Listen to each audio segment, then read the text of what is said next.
Ya, halo selamat malam pemirsa. Merespon polemik kasus ijazah dari Presiden ke-7 Republik Indonesia Joko Widodo, Kapolri Jenderal Listio Sigit Prabowo ini menyatakan bahwa pihaknya kini tengah melakukan penyelidikan terhadap kasus dugaan tuduhan ijazah palsu Joko Widodo. Dan di lain hal atau di lain sisi pemirsa, Roy Suryo CS ini masih terus mengumpulkan bukti-bukti baru lainnya termasuk dari pihak-pihak terkait. Dan pemirsa, bagaimana kemudian polemik dari ijazah Joko Widodo ini akan berakhir? Kami akan membahasnya untuk Anda di Apa Kabar Indonesia malam hari ini. Bersama saya Kenana. Dan bersama saya Fena Kintan, kita juga masih akan membahas mengenai perkembangan terbaru antara konflik Iran dan juga Israel yang kini sepakat untuk melakukan gencatan senjata sejak 24 Juni lalu. Pertanyaannya pemirsa, apakah gencatan senjata ini merupakan langkah menuju perdamaian ataukah justru hanya jeda sementara sebelum pada akhirnya kedua negara ini akan kembali memanas? Kita akan bahas lengkapnya untuk Anda di Apa Kabar Indonesia Malam.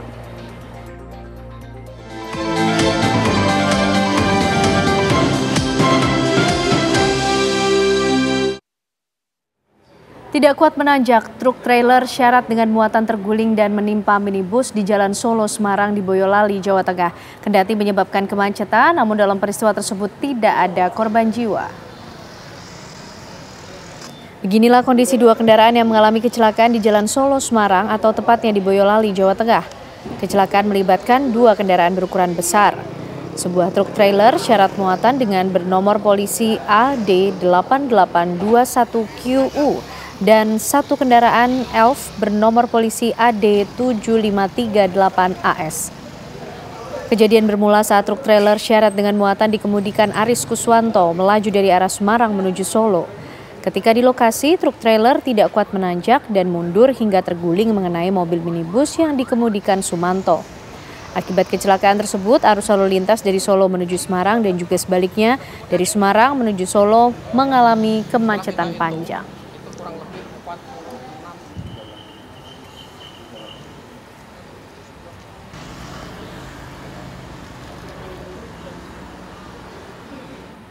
Diduga tak sempat mengerem pemirsa saat truk di depannya berhenti mendadak, seorang sopir truk terjepit kabin di dalam peristiwa kecelakaan di Sampit, Kota Waringin Timur.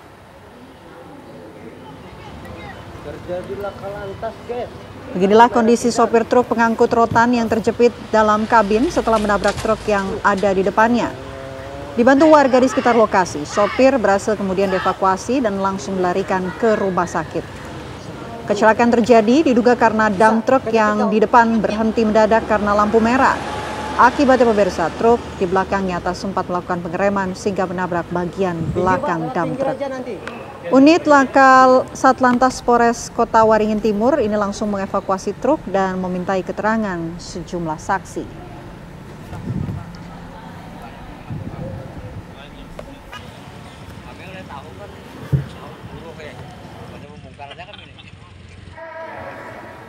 Sebanyak 5.067.000 butir pil ekstasi berhasil diamankan Satres Narkoba Metro Jakarta Utara dari seorang bandar di parkiran Stasiun Pasar Turi Surabaya, Jawa Timur.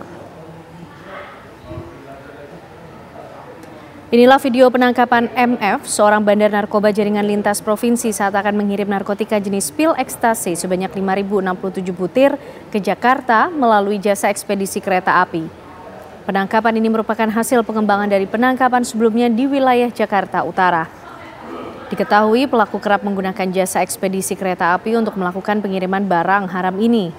Polisi mengungkap satu butir pil ekstasi dijual seharga Rp200–300.000 untuk diedarkan di tempat hiburan malam di sekitaran Jakarta.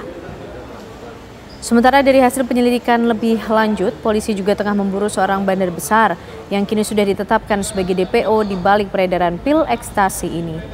MF sendiri telah ditetapkan sebagai tersangka dan dikenakan Undang-Undang Nomor 35 Tahun 2009 tentang narkotika dengan ancaman hukuman maksimal 20 tahun penjara.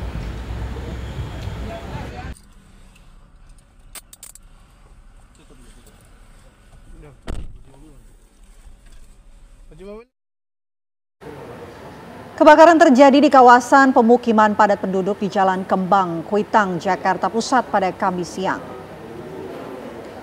Tak pelak, hal ini membuat warga panik saat mengetahui tiba-tiba api membesar dari rumah kontrakan 2 lantai yang ditinggal bekerja penghuninya dan berada di dalam gang sempit. Tak sedikit warga yang berupaya menyelamatkan harta benda miliknya serta memadamkan api dengan peralatan seadanya. Beberapa lama petugas Dinas Penanggulangan Kebakaran dan Penyelamatan Provinsi DKI Jakarta tiba di lokasi untuk memadamkan api.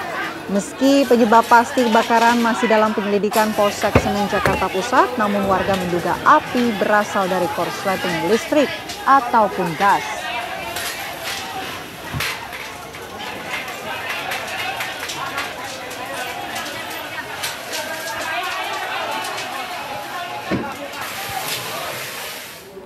Ditreskrimum Polda Lampung membongkar sindikat penjualan senjata api dan amunisi ilegal di wilayah Kemiling, Bandar Lampung. 3 orang pelaku beserta 4 pucuk senpi rakitan dan 8.353 butir amunisi berhasil diamankan. Sindikat ini menjual senpi berbagai kaliber dan amunisi ilegal melalui toko online dengan memasang gambar produk berupa mur, baut, dan kunci pas.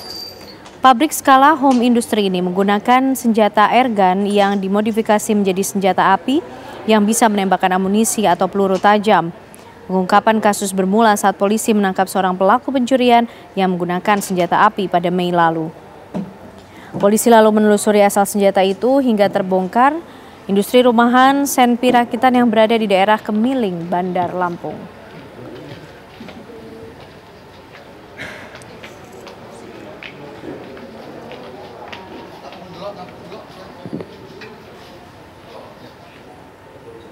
Ya, beredar video pengakuan narapidana di Lapas Bau-Bau, Sulawesi Tenggara yang mengaku dianiaya kalapas dan anak buahnya hingga terjadi kericuhan di dalam lapas. Tindakan kekerasan ini, pemirsa, memicu aksi protes sejumlah keluarga narapidana dan aktivis yang berujung ricuh. Video rekaman pengakuan narapidana korban penganiayaan yang diduga dilakukan Kepala Lembaga Pemasyarakatan Bau-Bau dan anak buahnya di dalam Lapas Bau-Bau. Dalam rekaman tersebut, narapidana mengaku tidak hanya mendapat penganiayaan, namun juga perlakuan tak manusiawi yang dialami hampir setiap hari. Unjuk rasa pun berlangsung ricuh saat masa aksi memaksa masuk ke dalam lapas untuk menemui Kalapas Bau-Bau. Para pengunjuk rasa terlibat aksi saling dorong dengan sejumlah petugas lapas hingga nyaris adu jotos. Ricuhan bereda setelah Kalapas Bau-Bau akhirnya menemui para pengunjuk rasa.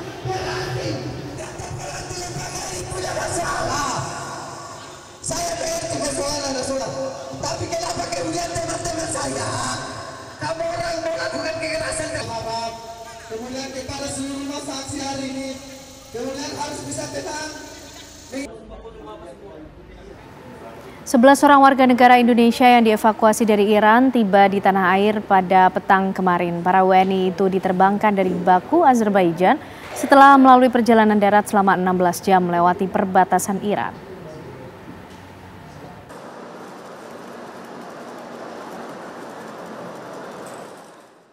Gelombang pertama warga negara Indonesia dari Iran berjumlah 11 orang tiba melalui Terminal 3 Bandara Soekarno-Hatta menggunakan pesawat Turkish Airlines pada Selasa sore kemarin. Mereka adalah pelajar dan pekerja migran terdiri dari 6 laki-laki dan 5 perempuan asal Jawa Timur dan Kalimantan Timur. Para WNI ini berasal dari Teheran dan sejumlah kota di Iran yang diterbangkan dari Baku, Azerbaijan setelah melalui perjalanan darat selama 16 jam melewati perbatasan Iran.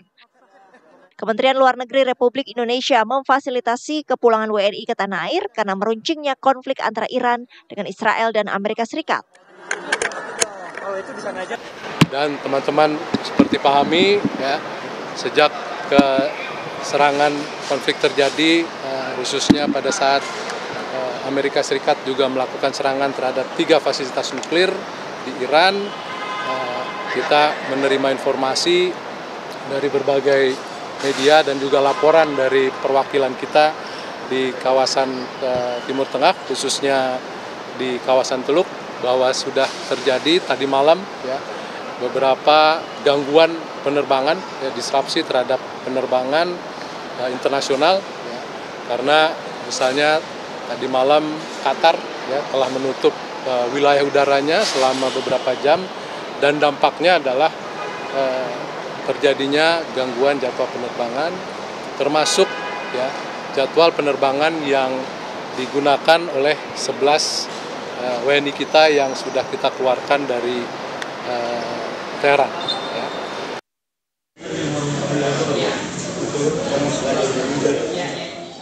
Tercatat ada total 386 WNI yang terdaftar di Iran. 97 orang diantaranya bersedia dievakuasi dan sudah keluar dari wilayah Iran. Dari Tangerang, Banten, Rusdi Muslim, TV One mengabarkan. Kami akan mengajak Anda pemirsa untuk memperbarui informasi langsung dari Bandara Soekarno-Hatta. Sudah ada rekan kami Rusdi di sana. Assalamualaikum, selamat malam Rusdi. Adakah cerita menarik yang Anda dapatkan dari WNI dari Iran yang tiba di Jakarta kemarin? Ya, baik Penakintan, pemirsa dapat saya kabarkan dari Terminal 3 kedatangan Bandara Soekarno-Hatta, di mana pada hari ini merupakan gelombang 3 warga negara Indonesia yang dievakuasi dari negara Iran, di mana setelah menjalani 16 jam penerbangan pada pukul 15.00 serta 15.35, 2 kelompok warga negara Indonesia yang telah dievakuasi tiba dengan menggunakan penerbangan Qatar Airways. Sejauh ini memang warga negara Indonesia itu telah meninggalkan Bandara Soekarno-Hatta karena mereka memang didampingi oleh dari pihak kepala daerah yang berada di perwakilan di Jakarta. Dan setibanya di Bandara Soekarno-Hatta, para warga negara Indonesia yang terdiri dari pelajar, pekerja migran Indonesia serta staf keluarga KBRI dilakukan pemeriksaan dokumen oleh pihak imigrasi. Selanjutnya mereka dilakukan pengecekan HP atau seluler, dan setelah itu mereka langsung diperiksa kesehatannya. Setelah kalau memang melewat dalam 3 tahapan pemeriksaan itu selesai, mereka dapat keluar mengambil bagasi dan kembali ke rumahnya masing-masing. Sejauh ini memang Penakintan, dari total 37 warga negara Indonesia yang akan rencananya kembali ke Indonesia baru 13 orang. Dan itu pun terbagi dari 2 kelompok. Dan diperkirakan pada 17.35 akan kembali datang warga negara Indonesia dengan menggunakan pesawat Turkish Airways. Namun sejauh ini belum terlihat untuk di pintu kedatangan bandara internasional, dan kami akan terus melihat atau memantau langsung kedatangan mereka. Demikian kita. Baik, terima kasih Rusdi Muslim mengabarkan dari Bandara Soekarno-Hatta, Tangerang, Banten. Ya, pemirsa, usai jeda apa kabar Indonesia Malam masih akan menghadirkan sejumlah informasi lainnya untuk Anda, termasuk informasi mengenai gencatan senjata antara Iran dan Israel yang di jembatani Amerika Serikat dan Qatar masih belum benar-benar mulus terwujud. Saat lagi informasi selengkapnya. Anda kembali menyaksikan apa kabar Indonesia Malam, pemirsa. Di tengah konflik antara Iran Israel, Presiden Prabowo Subianto memanggil para menteri ke Hambalang, Bogor, Jawa Barat pada Senin. Pertemuan diantaranya dihadiri oleh Menko Polkam Budi Gunawan, Menlu Sugiono, Mendagri Tito Karnavian, Menteri Pertahanan Syafri Syamsuddin, Mensesnek Prasetyo Hadi, Panglima TNI Jenderal Agus Subianto, hingga Kapolri Jenderal Listio Sigit Prabowo. Pertemuan membahas perkembangan kondisi global dan dampaknya terhadap Indonesia, termasuk langkah strategis yang harus disiapkan. Presiden secara khusus ingin memastikan kesiapan pemerintahannya dalam menghadapi situasi global yang kian kompleks demi menjaga stabilitas nasional.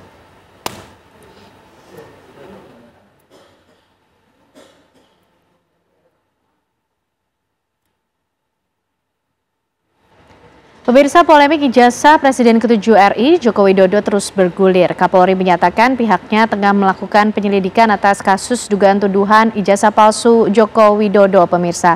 Sedangkan Roy Suryo CS juga terus mengumpulkan bukti baru. Kapan kemudian polemik ini akan usai? Kami akan bahas untuk Anda, pemirsa, usai jeda.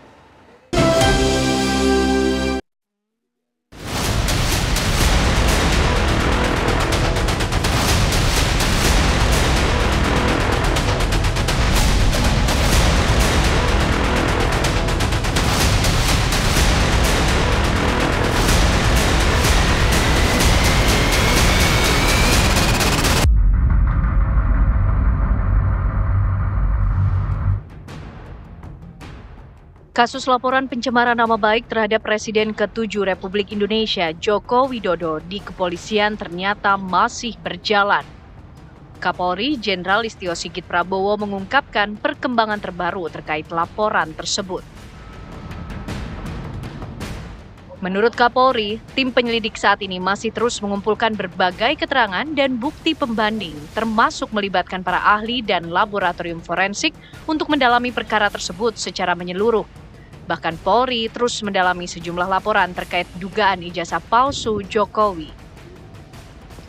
Hal itu disampaikan Kapolri setelah ziarah di makam Presiden pertama RI Soekarno di Kota Blitar, Jawa Timur, Rabu kemarin.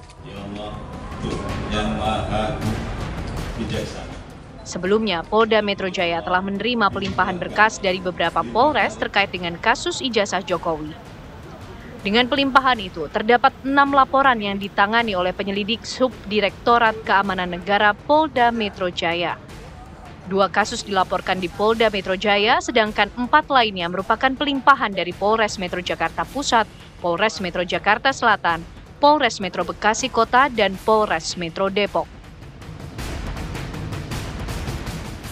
Menurut Kepala Bidang Hubungan Masyarakat Polda Metro Jaya, Komisaris Besar Ade Arisya mengungkapkan, tujuan pelimpahan berkas dari Polres tersebut untuk memudahkan proses penyelidikan karena rangkaian peristiwa yang sedang didalami sama. Untuk saat ini, Polda Metro Jaya telah meminta keterangan 48 saksi yang mengetahui, mendengar, dan melihat adanya peristiwa ini. Lantas, sampai kapan polemik dugaan ijazah Jokowi ini akan usai? Akankah ada fakta baru terungkap setelah Kapolri memberi sinyal proses laporan kasus ijazah Jokowi masih berjalan?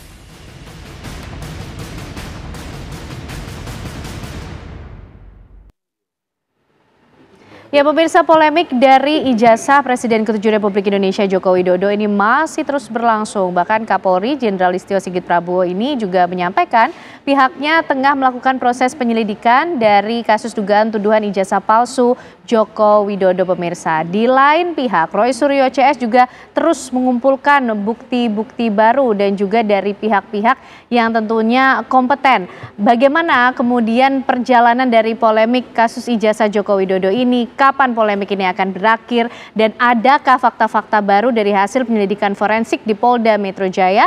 Malam hari ini kita akan membahasnya bersama dengan sejumlah narasumber yang sudah bergabung di Apa Kabar Indonesia Malam. Ada Bang Petrus Heristianus, kuasa hukum dari Roy Suryo CS. Selamat malam Bang Petrus, kembali lagi bergabung. Terima kasih. Sehat ya Bang? Sehat. Sehat. Dan juga bergabung bersama kita dari kuasa hukum Joko Widodo ada Mas Firmanto Laksana. Selamat malam Mas Firmanto, apa kabar? Sehat? Terima kasih sudah hadir. Dan juga bergabung bersama kita pakar hukum pidana ada Prof. Suparji. Selamat malam Prof. Malam Mbak. Sehat ya Prof ya? Alhamdulillah. Baik, Mas Firmanto mungkin merespon apa yang sudah disampaikan, perhatiannya sampai Pak Kapolri nampaknya, sampai menyampaikan kalau sekarang penyelidikannya masih terus berlangsung di Polda Metro Jaya. Ya, jadi terima kasih atas waktunya nih pemirsa semua. Jadi memang pasca dihentikannya pengaduan yang dilakukan oleh dari Pak Egy Sujana CS melalui TPUA itu kan sudah dihentikan. Kemudian sekarang kita berlanjut kepada pengaduan dari Bapak Jokowi di Polda Metro Jaya dan tentu semua ini diatensi oleh pihak Polri. Dan hari ini karena memang sudah tidak terbukti adanya pemalsuan yang disampaikan seperti pengaduan di Bareskrim, maka hari ini karena itu sudah dihentikan, maka masuklah sekarang ke babak pengaduan Pak Jokowi di Polda Metro Jaya. Dan sampai dengan saat ini udah sekitar kurang lebih 48-49 saksi yang dimintai keterangan. Kemudian juga tentu pihak Polda Metro Jaya saat ini sangat berhati-hati karena ini menyita perhatian publik.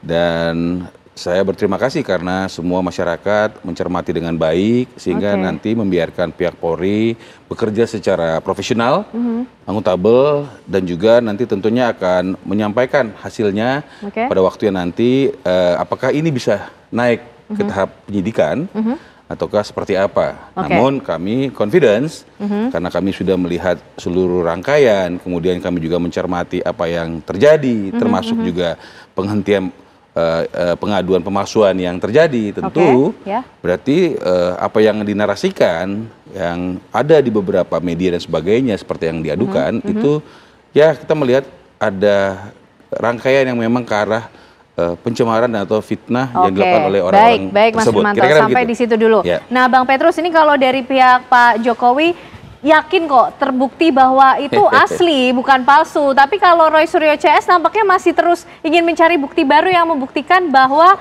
ini bukan yang asli, karena kata Barreskrim Polri identik, kata waktu itu juga dipermasalahkan mengenai diksi ini. Gimana Bang Petrus? Ya, tentu dari posisi Mas Roy dan kawan-kawan, mereka kan sangat berkepentingan untuk menunjukkan kepada publik sesuai dengan apa yang mereka sudah temukan, sesuai dengan kesimpulan mereka.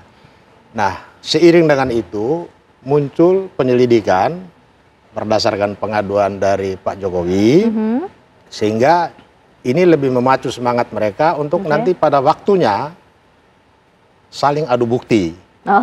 Apalagi sekarang mereka kan masih posisinya sebagai saksi. Nah, sebagai saksi tentu mereka juga akan lebih banyak menyumbangkan informasi yang mereka miliki supaya penyelidikan kasus ini betul-betul transparan dan mendapatkan hasil sebaik-baiknya.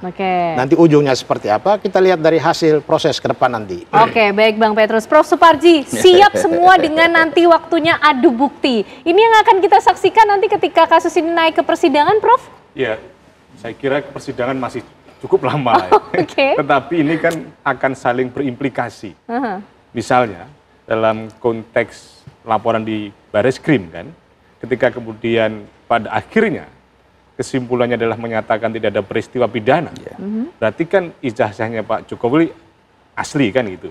Dengan demikian, laporan yang di Polda Metro Jaya menyebabkan bahwa apa yang dilakukan oleh Pak Roy dan kawan-kawan dianggap sebagai suatu fitnah, dianggap sebagai suatu penghasutan, pencemaran nama baik, karena mengatakan sesuatu yang sebetulnya asli dikatakan palsu. Maka dengan demikian berusaha sekuat mungkin bagaimana Pak Roy membuktikan tentang dugaan palsu tadi itu. Di pada sisi yang lain juga bagaimana Pak Jokowi dan timnya membuktikan bahwa ada sesuatu yang asli. Jadi kan saling berimplikasi. Bagaimana kemudian prosesnya sekarang masih penyelidikan di Barreskrim, apakah akan dibuka lagi? Ini adalah yang menarik karena dianggap sebagai sesuatu yang prematur pada waktu itu. Buru-buru diputuskan tidak ada peristiwa pidana sehingga menuntut adanya gelar perkara khusus. Dan kemudian di Polda juga sekarang lambat, hati-hati, cermat supaya dianggap tidak prematur. Karena polisi saya kira juga dilema. Menurut saya yang terpenting adalah mungkin saja tiap hari polisi perlu memberikan konferensi pers penjelasan perkembangannya apa. Nah, itu yang kita perlukan sebetulnya ya, Prof, ya. Sehingga kita tidak terus-menerus bertanya ke Bang Petrus dan juga Mas Firmanto, memang apa kemudian bukti yang kemudian didapatkan lagi, perkembangan yang baru. Tapi karena dari pihak polisi belum menyampaikan itu, mungkin nanti kita juga perlu cari tahu dari masing-masing pihak ya. Usai jeda pemirsa, kami kembali untuk Anda.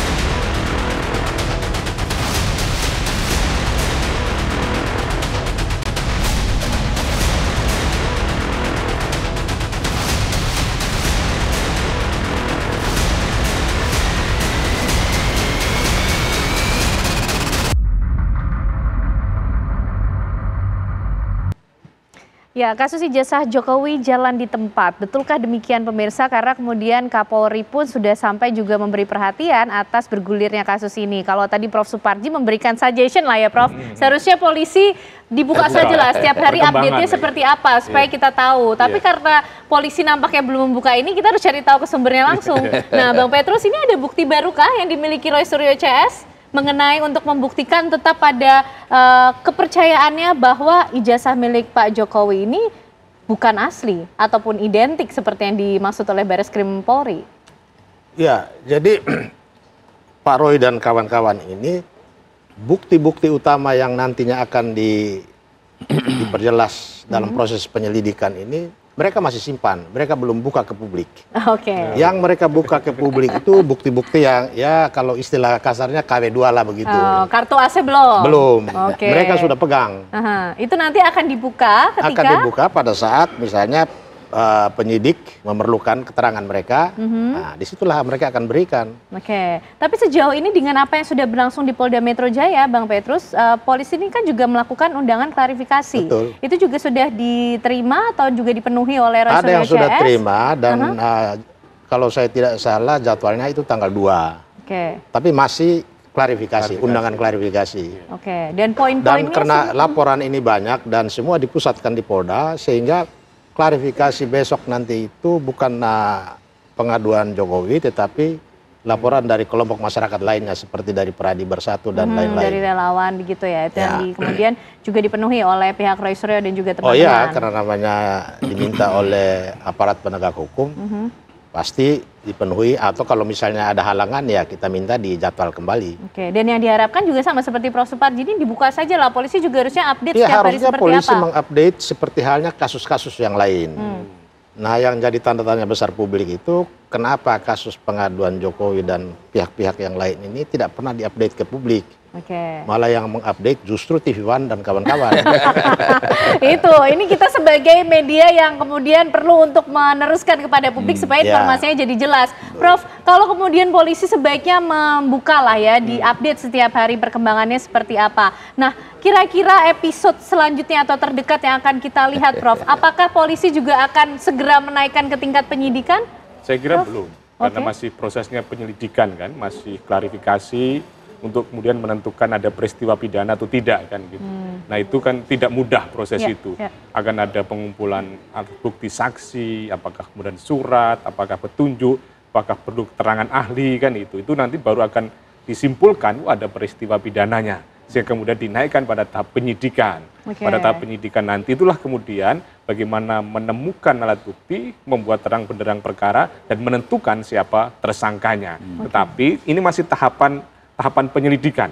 Tahap proses untuk menentukan ada peristiwa pidana atau tidak. Kalau tanggal 2 Juli nanti dipanggil Mas Roy, saya kira satu momentum yang sangat baik untuk mendapatkan klarifikasi tentang alat buktinya itu yang dimiliki oleh Pak Roy Suryo. Karena ini yang bersangkutan Mas Roy kan sebagai pihak yang dilaporkan kan yang nanti akan berpotensi seandainya ada peristiwa pidana, jadi naik penyidikan menjadi tersangka, maka tentunya akan melakukan proses pembelaan bahwa yang sebetulnya tidak dalam rangka menghasut, tidak dalam rangka memfitnah, kemudian mencemarkan nama baiknya kan itu. Oke. Termasuk juga tadi sekaligus karena ini sudah nyambung gitu ya Prof, sekaligus juga menjawab bahwa ijazah Pak Jokowi tidak asli begitu kalau kemudian bisa membuktikan Roy Suryo CS gitu Prof? Itu secara tidak langsung begitu, kalau ini ijazahnya tidak asli, berarti apa yang dikatakan oleh Pak Roy adalah benar. Dengan demikian tidak menghasut, dengan demikian tidak mencemarkan nama baik, karena apa yang dikatakan adalah bagian dari membela diri, membela untuk kepentingan umum, membela sebuah kebenaran. Mungkin konstruksinya begitu. Oke, Prof. Mas Firmanto, ini kan kalau dari sebelumnya Mas Rifai juga sempat hadir di sini menyampaikan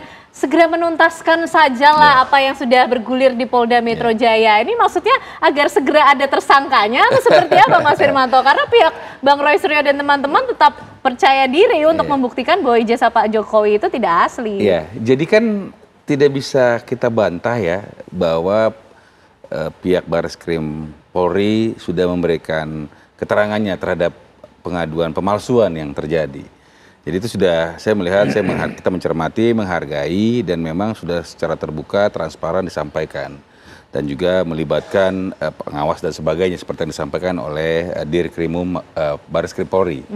Dan oleh karena itu sebenarnya adalah hal ini tidak sulit lagi, di mana UGM pun sudah melakukan klarifikasi, memverifikasi. Malah kalau kita membuka laman UGM sudah ada di situ disampaikan bahwa Bapak adalah seorang alumni Fakultas Kehutanan Universitas Gadjah Mada dengan sejarah dan sebagainya ada di situ. Artinya sebenarnya kami dari tim hukum optimis.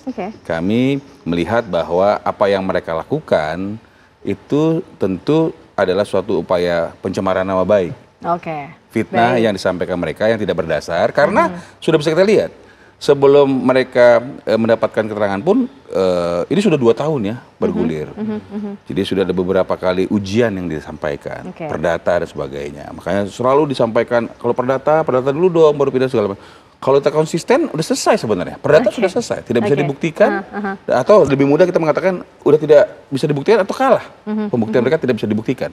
Sehingga adalah, ya sekarang tahapnya adalah, kita harus menghormati proses, kita harus mencermati, sehingga apa? Kita mendukung Polri untuk menuntaskan ini. Dan oleh karena itu, apa yang disajikan kita lihat belakangan ini, kami walaupun tadi Bang Petrus bilang itu baru sedikit lah ya, KW-KW 2. Tapi kita melihat adalah bahwa agak unik, menuding ijazah palsu, tetapi tidak bisa membuktikan mana yang aslinya. Oh, kan gitu ya. Baik, kemudian sudah diverifikasi oleh UGM bahwa memang Pak Jokowi adalah sah sebagai alumni ya kan, dan memiliki ijazah yang asli seperti itu. Saya rasa itu sementara. Nah tapi Mas Firmanto, seperti yang tadi kita sempat obrolin lah ya di sini. Kita ingin tahu juga suasana kebatinan Pak Jokowi sekarang seperti apa sih, melihat bagaimana kemudian kasus ini nampaknya menjadi perhatian publik, jadi trending topik nih Mas Firmanto. Jadi Bapak sebenarnya sudah menyampaikan dalam beberapa kesempatan. Beliau juga terpaksa sebenarnya melakukan ini. Sampai disampaikan kalau memang ini terus bergulir, saya menyayangkan, beliau sampaikan beberapa saat lalu kan. Sebenarnya tidak perlu sebenarnya, tetapi beliau harus menjaga integritas sebagai warga negara, sebagai pribadi yang saat ini sudah menjadi warga negara, tentu harus menjelaskan ini dong. Karena kalau tidak, sampai kapan? Ini sudah berlanjut dari 2023 yang kami tangani ya, sampai sekarang udah 2 tahun lebih ya, udah 2 tahun setengah mungkin, kurang lebih gitulah ya. Maka perlu ada penyelesaian yang baik dan ditempuhlah, dan itu permintaan mereka juga. Dalam beberapa saat lalu malah sempat akhirnya dilaporkan. Kami berterima kasih. Karena pertemuan juga sebetulnya sempat berlangsung kan antara dua belah pihak gitu ya. Jadi kalau udah disampaikan itu dan akhirnya kan ada pilihan. Harus gimana nih? Maka Pak Jokowi menyampaikan dengan sangat terpaksa saya harus melakukan pengaduan sebagai warga negara, kami memiliki hak hukum, kita proses supaya ini dapat selesai.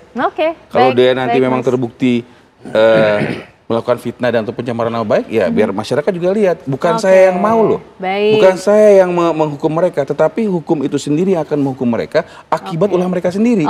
Baik Mas Firmanto. Gitu. Bang Petrus, sebenarnya Pak Jokowi nggak mau lah ribut-ribut seperti ini, menyayangkan ini semua terjadi gitu kan. Tapi kita yang juga penasaran, sekarang komunikasi antara Roy Suryo dan juga teman-teman yang masih berupaya untuk membuktikan itu seperti apa sih? Membuktikan ijazah Pak Jokowi ini palsu. Memang apa sih Mas yang membuat Roy Suryo dan teman-teman ini tetap terus maju? Walaupun kan sebelumnya pernah bertemu juga. Sudahlah ini selesai saja begitu. Ya mereka kan berdasarkan keahlian yang mereka miliki. Temuan mereka itu pada kesimpulan bahwa ijazah ini palsu. Itu temuan mereka. Karena itu ketika memasuki proses hukum seperti yang dilaporkan di Bareskrim atau sekarang di Polda, tentu tahap selanjutnya bukti yang mereka miliki atau keahlian yang mereka miliki itu akan diadu. Sepanjang mereka masih saksi, mereka sifatnya membantu penyidik. Tapi seandainya status ini naik ke penyelidikan dan tersangka, disitulah forum adu bukti. Karena bagi yang tersangka dia harus dengan keyakinan penuh bahwa apa yang dia lakukan itu bukan merupakan tindak pidana. Begini Bang Petrus, kenapa sih kemudian bukti-bukti baru ini kan selalu muncul ya dari Roy Suryo dan juga teman-teman. Sepertinya kok ingin terus menghadirkan bukti-bukti baru. Apa kemudian yang dicari? Apa yang kemudian kondisi batin dari Roy Suryo dan teman-teman ini seperti apa? Begitu Jadi kita ingin kondisi tahu. batin dan semangat Roy Suryo dan kawan-kawan ini kesana kemari mengumpulkan informasi karena ketidakpuasan terhadap sikap Bareskrim yang sangat prematur menghentikan penyelidikan itu. Yang namanya penyelidikan kasus sebesar kasus dugaan ijazah palsu Jokowi ini kan kasus besar. Kasus yang menyangkut kepentingan negara. Ya, seorang presiden 10 tahun menjabat, kemudian ijazahnya disebut-sebut palsu. Jangan lihat Jokowi pribadi, tetapi di belakangnya ada lembaga kepresidenan, ada lembaga pendidikan tinggi yang mengeluarkan ijazah. Ini yang dikejar oleh Mas Roy dan kawan-kawan. Karena jadi itu tujuan para peneliti ya, Bang Petrus, tidak ada kepentingan pribadi dari kelompok Roy dan kawan-kawan. Ini semata-mata kepentingan umum. Untuk kepentingan umum itu ternyata yang kemudian membuat Roy Suryo dan teman-teman terus melaju, Mas Firmanto. Prof. Suparji, ketika ini sudah diproses penyelidikan, mungkin bisa naik ke tahap penyidikan begitu. Tapi apakah masih ada juga kemungkinan, misalnya karena Pak Jokowi bilang sebenarnya tidak mau menyayangkan hal ini terjadi. Bisa sajakah Prof masih ada prosedur untuk mencabut laporan untuk pendidikan hukum juga bagi pemirsa tentunya? Ya, ada 2 jenis yang diadukan, ya artinya yang dilaporkan. satu sisi adalah delik umum dan satu sisi yang lain adalah delik aduan. Dalam konstruksi delik aduan, ketika pengadunya mencabut, saya kira bisa clear, selesai. Tapi ketika kemudian di kategorinya sebagai sebuah laporan umum, maka ketika seandainya mencabut, maka tidak otomatis juga berhenti gitu ya. Tadi ini akan sangat tergantung dari bagaimana penyelidik menyikapi. Tapi harapannya mengingat bahwa sebetulnya ini sudah terjadi perdamaian, ya, kemudian terjadi misalnya titik temu gitu ya, maka kemudian akan lebih baik misalnya untuk diselesaikan secara kekeluargaan dalam tanda petik ya. Tetapi nampaknya ini kan sama-sama berhadapan sangat keras kan gitu. Saya kira harapan itu sangat tipis meskipun mungkin ada saja gitu. Oke, jadi betul ini akan akhirnya selesai di pengadilan, Prof. Kemungkinan itu ada ya, kemungkinan itu kalau ada unsur peristiwa pidananya, kemudian ditemukan tersangkanya, maka dalam konteks Polda Metro Jaya bisa naik pada tahap persidangan nanti itu ya. Tetapi bagaimana persoalan yang di Barreskrim, apakah ada tekanan juga untuk kembali gelar perkara lagi, untuk mengungkap kembali yang dianggap tadi kesimpulannya prematur, yang kemudian pada waktu itu menimbulkan ketidakpuasan. Maka lebih baik, ini kan soal kepercayaan pada institusi yang masih diragukan, maka dibangunlah kepercayaan. Seandainya pada waktu itu gelar perkaranya belum ada atau dianggap prematur, diulangi saya kira bukan tidak ada masalah. Karena semuanya ada dalam rangka mengungkap sebuah kebenaran tadi itu. Oke, baik. Kita juga masih ingin tahu tentunya ke depan bagaimana kira-kira sikap dari Presiden ke-7 Republik Indonesia Joko Widodo melihat perkembangan kasus yang terus bergulir dan juga bagaimana perjalanan hukum atau proses hukum yang akan dihadapi ke depan. Usai jeda pemirsa, kami kembali untuk Anda.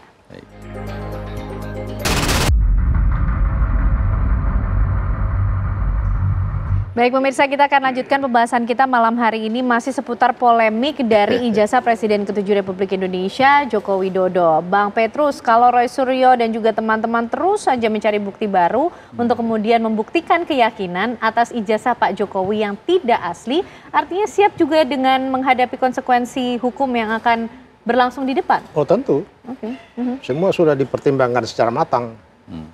Jadi siap untuk semua konsekuensi, termasuk nanti ketika di penyelidikan naik ke penyidikan atau mungkin kemudian ada yang ditetapkan sebagai tersangka atas hal ini. Dari sisi Mas Roy dan kawan-kawan, karena prinsip dasarnya adalah memperjuangkan kepentingan umum, maka kita dalam posisi pada saatnya nanti akan minta supaya penyelidikan dihentikan. Akan meminta penyelidikan dihentikan. Seperti yang berlangsung di Barreskrim berarti? Tidak, ini beda. Kalau dalam kaitan dengan kasus-kasus penghinaan atau pencemaran nama baik, itu kan ada ayat yang meniadakan penuntutan, karena yang diperjuangkan itu adalah kepentingan umum. Sehingga biarlah proses penyelidikan ini jalan, ya nanti pada saat menurut pertimbangan kami dan Mas Roy dan kawan-kawan ketika itu matang, kita akan minta supaya penyelidikan dihentikan. Apa pertimbangan yang matang itu yang membuat nanti pada suatu titik ikut atau kemudian meminta penyelidikan itu dihentikan, Bang Petrus? Iya, karena kan masih banyak pihak yang harus didengar, toh. Ya seperti sekarang kan informasinya sudah banyak sekali yang dipanggil, walaupun kita belum memperoleh secara resmi, tapi informasi dari beberapa sumber sudah banyak saksi. Ya, sudah banyak narasumber yang diundang oleh pihak kepolisian Polda Metro Jaya untuk didengar keterangannya, terutama pihak UGM, ya, mungkin pihak percetakan, ya, mungkin juga dulu orang-orang seperti dosen-dosennya, mungkin juga Kasmujo juga akan dipanggil, belum lagi sejumlah nama yang juga akan diajukan oleh Mas Roy dan kawan-kawan supaya pihak-pihak ini juga didengar yang selama ini belum disentuh oleh Polri. Karena kemudian tapi pertanyaan terbesar ya mungkin Bang Petrus, kalau tadi Mas Firmanto bilang kalau menuduh ini ijazahnya palsu, memang punya ijazah aslinya. Ini gimana Bang Petrus? Kenapa? Kalau tadi kan Mas Firmanto bilang kalau menuduh ini ijazahnya palsu, memang punya ijazah aslinya begitu Bang Roy Suryo dan juga teman-teman. Nah itu yang nanti sekarang kan pembuktiannya ada di tangan pihak kepolisian dan kejaksaan nanti. Di tangan mereka lah. Semua itu membuat menjadi jelas. Tidak di tangan pihak Mas Roy dan kawan-kawan. Baik. Prof, ini semua di tangan pihak atau di pihak kepolisian kuncinya untuk menimbang mana alat-alat bukti yang kemudian justru bisa membenarkan apa laporan dari Pak Jokowi atau justru membuktikan ijazah Pak Jokowi ini tidak asli begitu, Prof? Ya, memang secara teori bahwa yang melakukan pembuktian itu adalah aparat penegak hukum ya. Termasuk ketika di dalam persidangan yang memiliki beban pembuktian adalah kejaksaan, kan itu. Cuman para pihak kan tentunya memiliki kepentingan untuk kemudian membela diri atau kemudian membenarkan apa yang dilaporkan, yang kemudian membantu untuk menghadirkan alat bukti. Jadi itu kepentingan masing-masing pihak tentunya bagaimana bahwa ketika didakwa dibuktikan oleh jaksa, dia akan membela bahwa kemudian dia tidak benar dakwaan tadi itu. Dan betul tadi yang dikatakan Pak Petrus, dalam konstruksi menyampaikan sesuatu yang tidak baik, ketika memang dalam rangka untuk membela diri, membela kepentingan umum, itu dianggap bukan sebagai pencemaran nama baik. Tetapi persoalannya, yang ada dalam laporan Pak Jokowi tadi itu tidak sekedar pencemaran nama baik. Ada penggunaan tentang hasutan, penggunaan tentang informasi elektronik, undang-undang ITE gitu. Ini yang saya katakan di awal tadi itu ada dua, satu sisi aduan, satu sisi adalah laporan. Ketika aduan tadi itu maka berhenti ketika dicabut aduannya. Tetapi ketika laporan meskipun dicabut, ketika polisi menemukan ada peristiwa pidananya, maka kemudian tetap dilanjutkan proses penyelidikan naik pada penyidikan tadi itu. Memang bagaimana sekarang membatasi apakah yang disampaikan oleh Mas Roy dan kawan-kawan itu dalam rangka membela kepentingan umum, dalam rangka kemudian membela kepentingan kebenaran untuk kemudian memperbaiki bangsa dan negara ini. Ini menarik yang kemudian dibuktikan nanti kan. Baik. Nah, Mas Firmanto, ini seperti apa nih? Ini tidak akan mundur nampaknya, justru nanti bisa saja meminta polisi untuk menghentikan penyelidikan yang berlangsung. Iya. Jadi kan kita juga tidak boleh dengan mendalilkan bahwa kita sedang melakukan penelitian, kemudian riset dan sebagainya. Di mana kita nggak punya dasar. Kenapa saya bilang kita nggak punya dasar? Lawang sudah dihentikan pengaduan pemalsuannya, kan itu nih. Kemudian dengan dalil itu mengatakan untuk kepentingan masyarakat, yang mana? Karena saya nggak yakin masyarakat juga mau menuding-nuding, memfitnah-fitnah, mencemarkan nama baik. Malah hari ini sudah kelihatan nih belangnya nih, sudah kelihatan nih. Kalau kita lihat bergerak dari 2 tahun lalu bicara masalah ijazah palsu, sekarang bergerak masuk ke skripsi, masuk ke apa namanya ucapan terima kasih, kemudian sebagainya. Itu hal-hal yang silakan saja dipersoalkan kepada pihak-pihak masing-masing, termasuk Pak Kasmujo misalnya. Kalau ada suatu hal yang mengenai Pak Kasmujo, silakan saja. Apakah slip tang Pak Jokowi mengatakan dia pembimbing? Apakah pembimbing itu adalah secara akademis itu adalah seluruh kegiatan itu adalah kegiatan akademis, kan itu kan silakan saja. Tetapi yang ingin kami sampaikan bahwa tolong dihentikan ini. Jangan sampai ada orang-orang lain dengan dalil apapun, termasuk penelitian, termasuk bicara masalah pooling dan sebagainya, yang akhirnya memframing, yang akhirnya masuk ke dalam suatu kelompok memfitnah, mencemarkan nama baik. Gitu. Baik. Sehingga kita minta ini dihentikan dan kita minta dihormati proses di Polda Metro Jaya.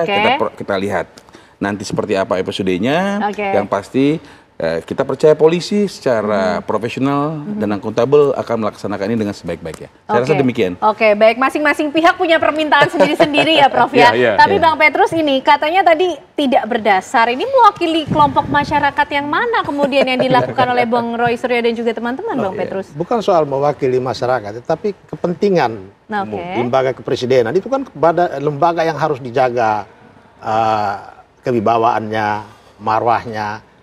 Karena bagaimana kalau misalnya lembaga kepresidenan itu katakanlah selama 10 tahun Jokowi menjadi presiden, kemudian ternyata ijazahnya itu palsu.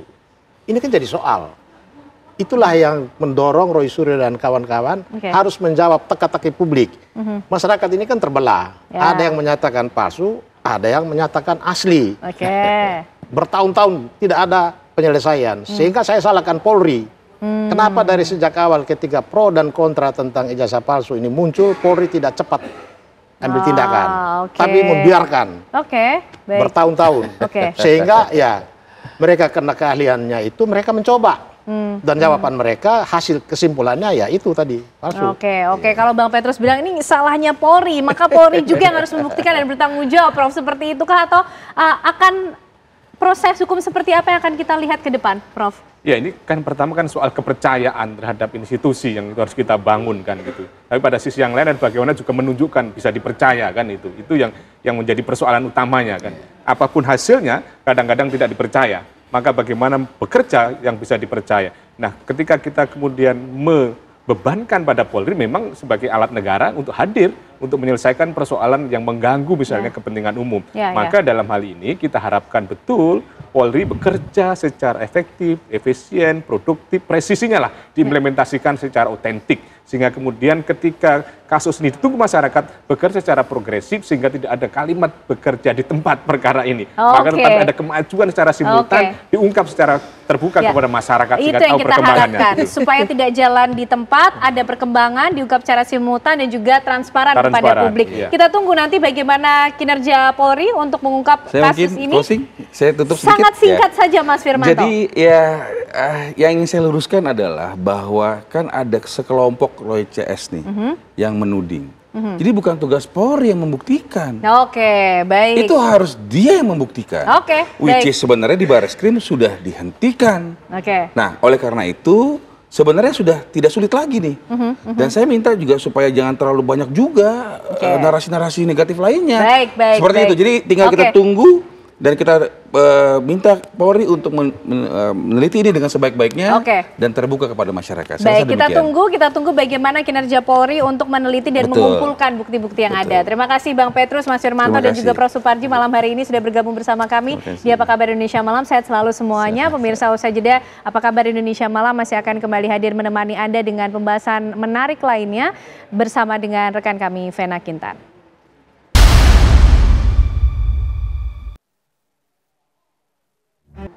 Kita akan langsung bahas pemirsa bersama dengan sejumlah narasumber dari berbagai perspektif yang sudah kami hadirkan maupun melalui sambungan virtual. Kita akan sapa terlebih dahulu. Di sebelah kanan saya ini ada Pak Smith Al-Hadar, pengamat Timur Tengah. Assalamualaikum, selamat malam Pak Smith. Waalaikumsalam. Sehat? Sehat. Alhamdulillah. Di sebelah Pak Smith ini juga sudah hadir pengamat hubungan internasional UI, ada Mas Agung Nurwijoyo. Selamat malam Mas Agung. Selamat malam Mbak. Sehat Mas Agung? Alhamdulillah sehat. Oke. Selain dua narasumber yang ada di studio ini juga kami sudah terhubung melalui sambungan virtual Zoom. Ada Pak Cepi Hakim, mantan Kasau. Selamat malam Pak Cepi. Selamat malam, selamat malam. Terima kasih sudah hadir di Apa Kabar Indonesia Malam. Saya mau ke Pak Smith terlebih dahulu. Pak Smith, ini kan gencatan senjata sedang berlangsung ya sejak 24 Juni lalu. Apakah gencatan senjata ini bisa disebut hanya basa-basi atau jeda sementara sebelum akhirnya kedua negara ini akan kembali memanas, atau sebetulnya mereka sedang menyiapkan strategi penyerangan berikutnya? Ya, perang di antara Iran, Amerika Serikat dan Israel ini memang perang yang tidak diinginkan dan semua ingin agar perang itu tidak membesar. Tetapi saya melihat bahwa gencatan senjata ini rentan untuk dilanggar begitu. Ya, dilanggar karena beberapa hal ya.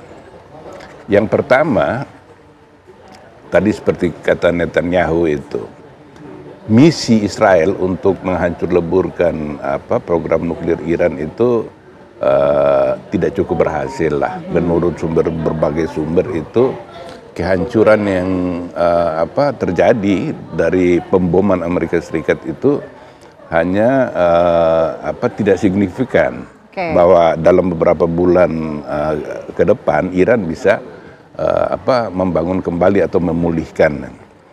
Nah, rentannya gencatan senjata ini disebabkan oleh beberapa hal yang membuat program nuklir Iran ini semakin sulit diselesaikan. Yang pertama, reputasi Amerika Serikat itu tercoreng gitu. Kesepakatan nuklir Iran tahun 2015 itu dipelopori oleh Amerika Serikat bersama 5 kekuatan dunia lainnya. Dan ketika itu ditandatangani tahun 2015 di zamannya Presiden Barack Obama dengan Iran, itu sampai 2018 itu berjalan baik. Iran patuh pada pengayaan uranium sekitar 3,67% kadarnya, dan dia bersedia dijaga ketat, diawasi ketat oleh Badan Atom Energi Internasional, itu IAEA. Lalu 2018 Donald Trump mundur, Presiden Amerika Serikat mundur dari kesepakatan yang dibuat. Nah, ternyata Iran belajar bahwa Amerika Serikat ini nggak bisa diandalkan, perjanjian yang telah dibuat. Yang kedua, Iran belajar bahwa ternyata dengan memiliki seperti Korea Utara, dengan memiliki nuklir, ternyata Amerika Serikat nggak berani berperang. Yang ketiga, Iran melihat bahwa waktu itu Libya di bawah Muammar Gaddafi pada waktu itu juga sedang membangun senjata nuklir. Dan begitu ditekan dan Libya bersedia meninggalkan program, ternyata dia diserang. Oke, itu analisa yang ditangkap oleh Pak Smith. Saya mau lihat kacamata dari Pak Cepi Hakim tentunya. Dari kacamata militer, seberapa realistis Anda melihat percaya bahwa gencatan senjata ini juga akan bertahan lama melihat situasi yang sedang berlangsung saat ini, Pak Cepi? Ya, baik. Setidaknya ada dua hal yang harus menjadi pertimbangan kita ya dalam berhadapan dengan perkembangan terakhir gencatan senjata. Konflik Iran-Israel itu sudah berlangsung lama ya, sejak tahun 79 atau 1980. Sebuah konflik yang sudah puluhan tahun berlangsung itu tidak mungkin bisa diselesaikan dalam waktu yang singkat. Ya, itu yang pertama. Yang kedua, ceasefire atau gencatan senjata yang terjadi belakangan ini itu tidak tercantum dalam dasar kesepakatan bersama atau kesepakatan sebuah organisasi internasional, dalam hal ini PBB atau OKI atau apapun ya. Sehingga dasar dari gencatan senjata ini ringkih ya, rawan.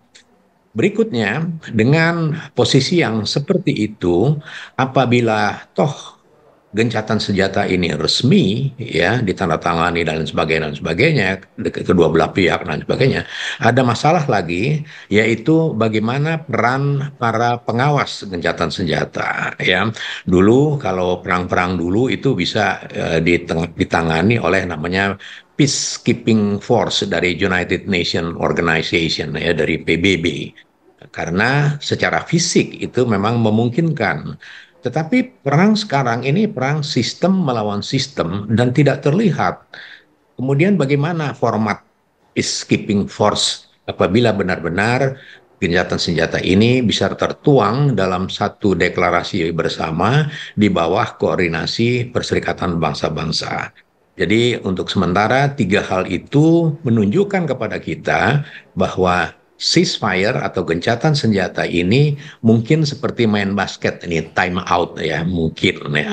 Dan sekali lagi yang melatar belakangi adalah nuclear weapon sebagai senjata pemusnah massal. Sementara itu yang bisa saya sampaikan terlebih dahulu. Oke, kalau dari kata Pak Cepi, gencatan senjata ini dikatakan sebagai time out. Saya mau minta analisa berbeda dari Mas Agung tentunya. Mas Agung, kita bicara manuver pasca gencatan senjata ya. Anda melihat adakah taktik dan juga strategi yang tengah dipersiapkan baik itu Iran dan juga Israel di masa-masa gencatan senjata ini? Saya pikir satu hal yang sifatnya krusial sebenarnya kita kembali ke motif yang dilakukan oleh Israel dalam hal ini. Israel pun menamai operasi ini sebagai Rising Lion ya.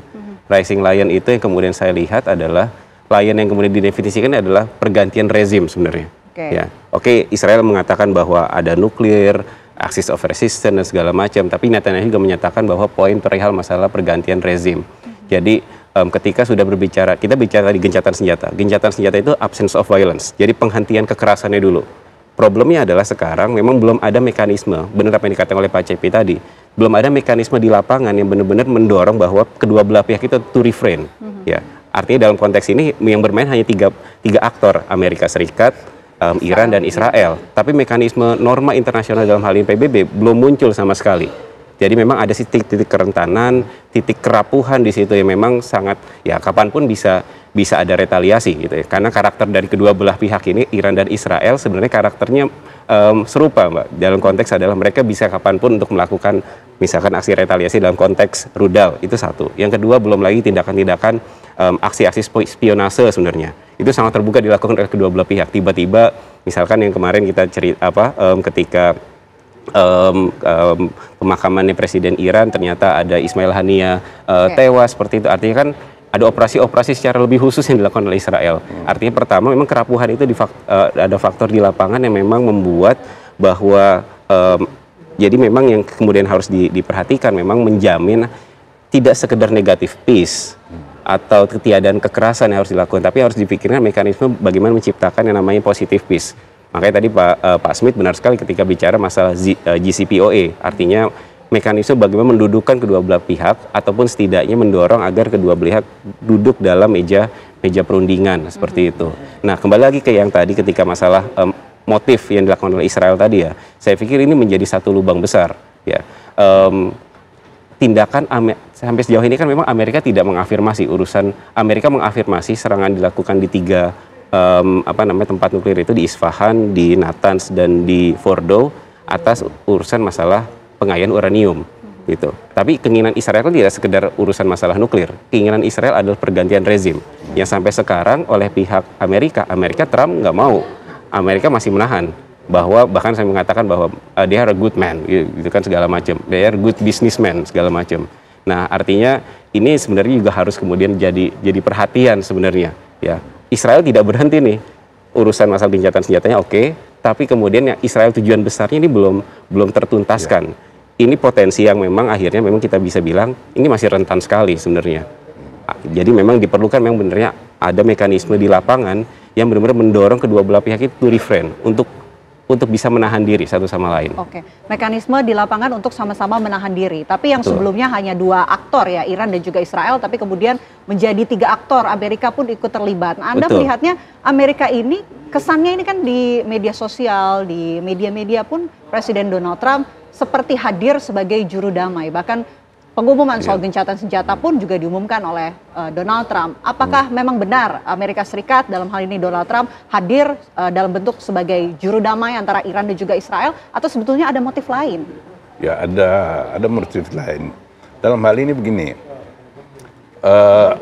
di Amerika Serikat basis dukungan Donald Trump di Amerika Serikat yaitu lobi Yahudi dan kaum evangelis yang sangat pro-Israel pada waktu itu. Tahun 2015 ketika kesepakatan itu tercapai antara Iran dengan 6 kekuatan besar dunia ini, itu Trump memprotes. Dia anggap bahwa itu suatu perjanjian yang terlalu menguntungkan Iran. Karena perjanjian itu membuat Iran bebas menjual minyaknya ke pasar global. Nah, ini akan membuat Iran makin leluasa dalam menciptakan proksi-proksinya di Timur Tengah. Tujuan dari proksi-proksi ini adalah sebagai penantang terhadap hegemoni Israel dan Amerika Serikat di Timur Tengah gitu. Dan kebetulan Iran ini sejak tahun 79 ketika revolusi pecah, dia diembargo oleh negara-negara barat, embargo senjata terutamanya, sehingga dia tidak mempunyai kekuatan udara, padahal dalam menghadapi Israel dan Amerika Serikat itu kekuatan udara itu berperan sangat penting, sehingga oleh karena itu Iran membangun rudal jelajah maupun rudal balistiknya itu. Ini hanya untuk tujuannya untuk mempertahankan diri karena keterbatasan dia dalam menciptakan senjata-senjata yang sebanding dengan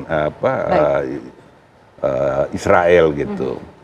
Tapi kemudian kan Israel melihat bahwa Iran ini satu-satunya negara di Timur Tengah yang independen, negaranya besar, dan tidak mengakui eksistensi Israel.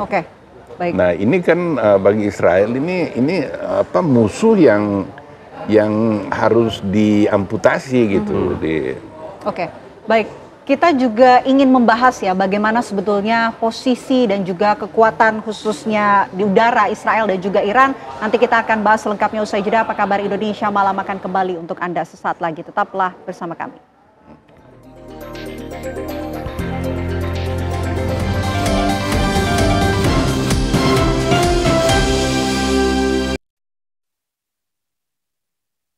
itu ya Top Coffee Gula Aren. Gak cuma FOMO-FOMOan. Kopi, susu, gula aren ngeblend. Kopinya nendang, gula arennya legit. Anda kembali menyaksikan Apa Kabar Indonesia Malam. Kita lanjutkan diskusi kita. Kita akan coba menimbang-nimbang kekuatan dua negara, Iran dan juga Israel. Saya mau ke Pak Cepi kalau begitu. Pak Cepi, bagaimana kemudian Anda melihat kesiapan dan juga posisi dari sisi udara Iran dan juga Israel? Siapa yang sebetulnya lebih unggul, Pak Cepi? Ya. Sulit ya mengatakan siapa yang lebih unggul. Tetapi yang jelas Iran sebagai sebuah negara Arab, mungkin satu-satunya negara Arab yang berani secara langsung berkonfrontasi dengan Israel. Itu artinya Iran sudah menyiapkan diri dengan cukup kalkulasi yang matang. Mengenai Israel, Israel dari sejarah konflik Timur Tengah, dia sangat tergantung kepada Amerika. Nah, sekarang bagaimana cara kita memandang Amerika? Amerika sekarang ini presidennya namanya Donald Trump. Donald Trump adalah seorang bisnismen, ya. Bisnismen selalu kalkulasinya untung rugi. Nah, kalau kita memperhatikan hal ini, itu refleksinya terlihat sekali ketika Donald Trump memutuskan melaksanakan Operation Midnight Hammer. Ya. Operation Midnight Hammer ini sebenarnya jelas sekali ditujukan oleh Donald Trump bahwa udah jangan macam-macam nih ya, gua bom lo, udah berdamai aja. Nah, jadi dia pengen segera berdamai sehingga roda ekonomi global tidak terganggu. Dan itu kelihatan sekali jelas bahwa Donald Trump berjalan sendiri. Mengapa? Karena dia tidak memperhatikan atau tidak meminta pertimbangan dari National Security Council maupun Kongres. Dan itu terjadi, Kongres memprotes dan semua atau sebagian besar masyarakat warga negara Amerika memprotes tindakan Donald Trump yang melaksanakan Operation Midnight Hammer sendirian. Dan itu adalah sebuah demonstrasi bagaimana asymmetric war itu terjadi. Dia bisa menggunakan pesawat, puluhan pesawat, dan dengan mudahnya dia bisa menyusup tanpa diketahui. Ya, itu satu demonstrasi kekuatan, ya, show of force yang biasa dilakukan apabila terjadi perang-perang yang melibatkan konflik-konflik, terutama konflik pihak ketiga. Jadi sekali lagi saya garis bawahi bahwa kekuatan Iran itu cukup harus menjadi perhitungan, dan kekuatan Israel sandarannya adalah Amerika, dan Amerika tidak sepenuhnya sekarang ini terlibat langsung di konflik Timur Tengah karena Amerika sendiri berhadapan dengan banyak masalah di dalam negeri, dan sekarang pun mereka tengah berhadapan dengan US-China trade war yang juga tidak kalah serunya sebenarnya yang terjadi antara Amerika dan China. Oke, saya mau ke Mas Agung kalau begitu. Mas Agung, kalau kita melihat walaupun sekarang masih dalam kondisi gencatan senjata ya, tapi ada kekhawatiran bahwa gencatan senjata ini tidak berakhir ataupun berujung pada perdamaian yang diinginkan oleh mayoritas masyarakat secara global begitu. Apa yang kemungkinan bisa terjadi jika memang perdamaian ini tidak terwujud ataupun gencatan senjata ini tidak berlanjut? Ya, tentu kemudian aksi retaliasinya akan berlanjut ya, Mbak. Kalau kemudian kalau tadi kan persyaratannya Iran adalah yang penting Israel tidak melakukan serangan, ya. Dan dalam poin ini berarti kita memahami sebenarnya ada peran penting dari aktor yang menyatakan mereka melakukan gencatan senjata. Oke. Artinya ini tidak berada dalam ruang yang vakum, tidak sekedar Iran versus Israel, tapi ada faktor ketiga nih, ada aktor ketiga ini namakan Amerika Serikat. Problem besarnya adalah Amerika Serikat ini dalam konteks Timur Tengah hari ini kecenderungan adalah direct confrontation, konfrontasi secara langsung. Di masa era Trump saya melihat ada gradasi. Di awal-awal itu isu Israel-Palestina yang dilakukan oleh Trump itu adalah pertama menyokong Israel tentu, ya kan. Tapi di sisi yang lain ada usaha untuk broker perdamaian dalam skala tertentu ya, dalam derajat tertentu. Itu model pertama Trump. Tapi model kedua dia bereskalasi ketika tahun 2023, 2024 ada yang namanya Operation Prosperity Guardian. Itu operasi yang dilakukan oleh Amerika Serikat di mana di wilayah Laut Merah dalam operasi penuntasan terhadap kelompok Houthi. Yang diserang adalah kelompok proksinya Iran. Ya. Tapi Amerika tidak membawa dalam konteks menyerang langsung negara. Ya. Sekarang ini baru dalam konteks hari ini yang tadi disampaikan oleh Pak Cepi, Midnight Hammer, ya kan? Direct confrontation terhadap aktor yang namakan dengan Iran. Ya, artinya Amerika dalam hal ini memberikan satu sinyal bahwa ini sebenarnya tidak hanya sekedar regional, dalam konteks regional siapa yang kemudian melawan Amerika Serikat, maka yang kemudian dilakukan adalah direct confrontation seperti itu. Jadi semacam dia membentuk hegemoni yang memang dominan gitu kan, di saat sebenarnya aktor-aktor lain sebenarnya saya lihatnya sih, saya mungkin bahasa saya termasuk Rusia dan Cina indifference, semacam lebih abai lah dalam kasus Iran ini gitu ya. Tentu mereka punya kepentingan masing-masing, nanti kan kita bahas kalau kemudian memang ada sesinya. Tapi ketika bicara masalah poin yang tadi, ini pola yang kemudian rasa-rasanya memang menjadi kemestian. Jadi tidak hanya bicara tentang dua aktor ini, tapi harus ada aktor lain yang bisa memberikan kedua belah pihak ini benar-benar bisa menahan diri. Poinnya di situ. Oke, itu poin dari Mas Agung. Kalau Pak Smith, adakah poin lain yang mungkin ditangkap begitu dari peristiwa ini? Iya, jadi Israel itu terkejut ketika Iran melakukan pembalasan dalam serangan besar-besaran Israel itu. Karena sebelumnya kan pada bulan Oktober itu kan pernah terjadi kan tembak-menembak antara Israel dengan Iran kan. Dan Iran pada waktu itu mengirim 300 drone dan rudal. Ternyata hanya sekitar 1 atau 2 yang menembus sistem pertahanan udara berlapis dari Israel. Sehingga Israel melihat bahwa Iran ini kekuatan yang sangat lembek dan tidak perlu diperhitungkan. Tapi ketika dia menyerang yang terakhir ini 13 Juni dimulai serangan itu, ternyata ada senjata baru dari Iran dan mampu menembus sistem pertahanan Israel. Cukup kaget begitu Israel pada saat itu. Iya, itu. ternyata dia melihat bahwa perang ini dia tidak akan menangkan perang ini. Malah di dalam negeri Israel sendiri itu timbul kecemasan sosial yang luas karena rudal-rudal Iran itu jatuh ke Tel Aviv, ke Haifa dan berbagai strategis. Sehingga Donald Trump itu didorong di Amerika Serikat untuk bagaimana membantu Israel.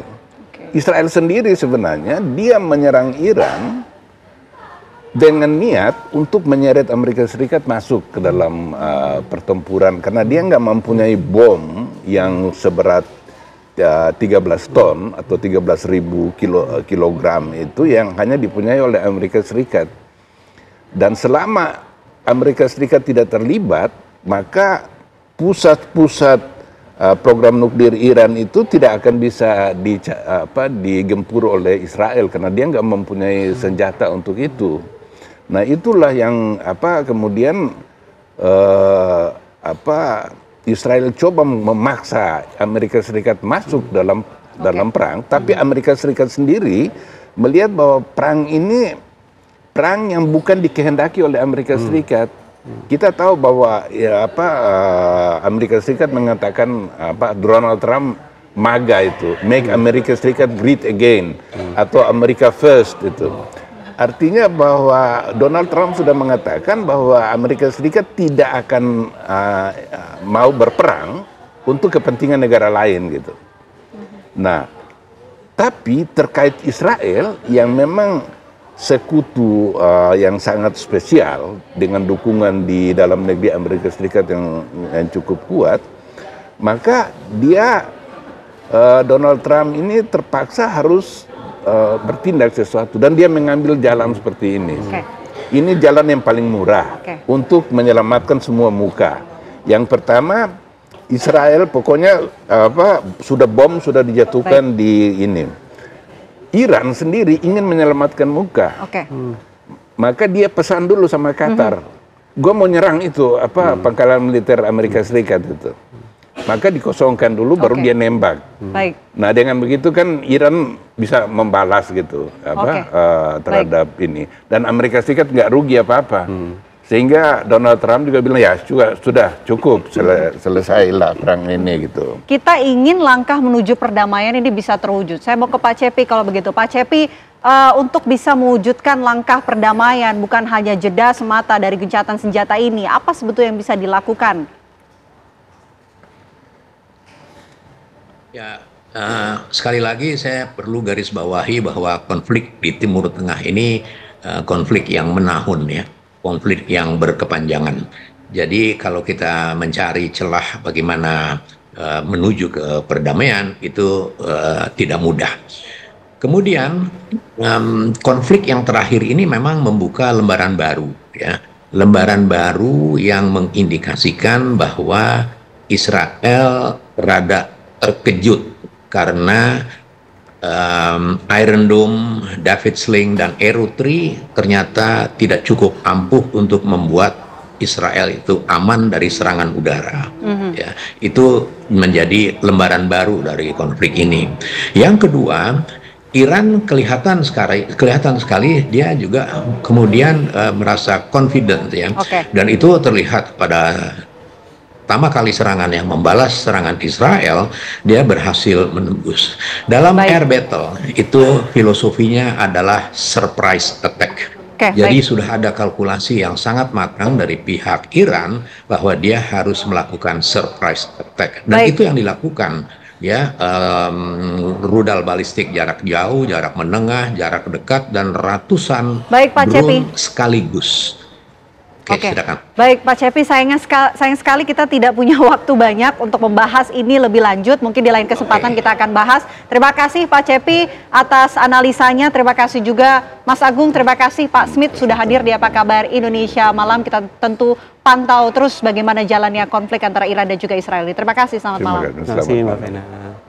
Ya pemirsa, dialog tadi sekaligus menutup perjumpaan kita di Apa Kabar Indonesia Malam hari ini. Saya Vena Kintan. Dan juga saya Ken Ano, pemirsa, pamit undur diri. Namun sesaat lagi program Dua Sisi akan hadir untuk Anda bersama dengan Arif Fadil dan juga Aditya Nugroho yang membahas tema mengenai Iran-Israel gencatan senjata. Perang usai? Kami hadirkan untuk Anda pemirsa sesaat lagi. Kami dari Apa Kabar Indonesia Malam pamit. Terima kasih, selamat malam. Sampai jumpa.